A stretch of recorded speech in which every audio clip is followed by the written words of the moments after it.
নমস্কার বন্ধুরা, আপনাদের স্বাগত। আজ আমি চিকেন কষা রান্না করব। ব্রয়লার চিকেন নিয়েছি আর আমি এই দেশি আলু নিয়েছি, এভাবে কেটে নিয়েছি। আর চিকেন কষা রান্না করার জন্য নিয়েছি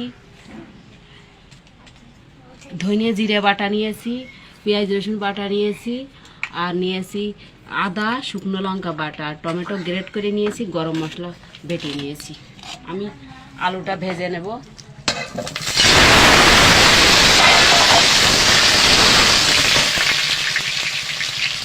দিয়ে দেবো সামান্য হলুদ দিয়ে দেবো, একটু লবণ দিয়ে দেবো। আমি আলুটা নাড়াচাড়া করে ভেজে নেব। আমি আলুগুলো নাড়াচাড়া করে ভেজে নিয়েছি, হয়ে গেছে, তুলে নেব। কড়াইতে তেল রয়েছে, আমি আর একটু তেল দিয়ে দেব। তেলটা গরম হয়ে গেছে, আমি পেঁয়াজ রসুন দিয়ে দেবো।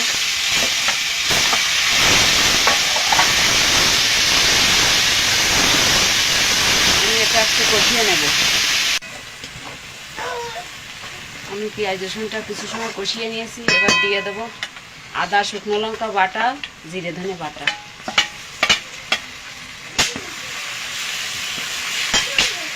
দিয়ে দেবো টমেটো গ্রেট করে নিয়েছি, সেটা দিয়ে দেবো। আমি এটা ভালো করে কষিয়ে নেব। মশলাটা কষিয়ে নিয়েছি, ভালো করে কষানো হয়ে গেছে। এবার চিকেনটা দিয়ে দেবো।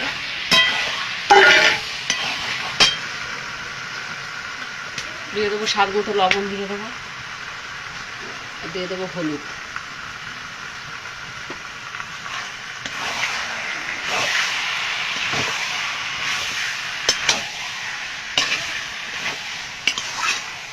চিকেনটা ভালো করে কষিয়ে নেব।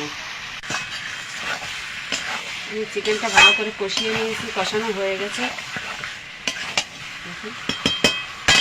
এবার জল দিয়ে দেবো পরিমাণ মতো।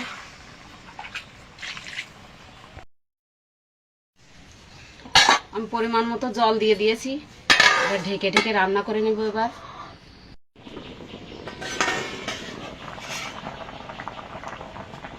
আমি কিছু সময় জাল করে নিয়েছি, এবার এই আলুটা ভেজে রাখা দিয়ে দেব, ঢাকা দিয়ে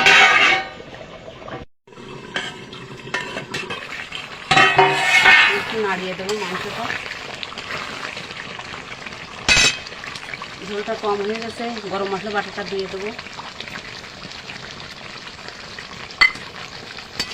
মিশিয়ে দেবো।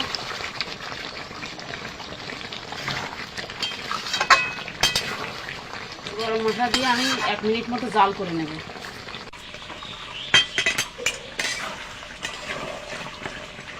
গরম মশলা দিয়ে 1 মিনিট জাল করে নিয়েছি, হয়ে গেছে, নামিয়ে দেবো।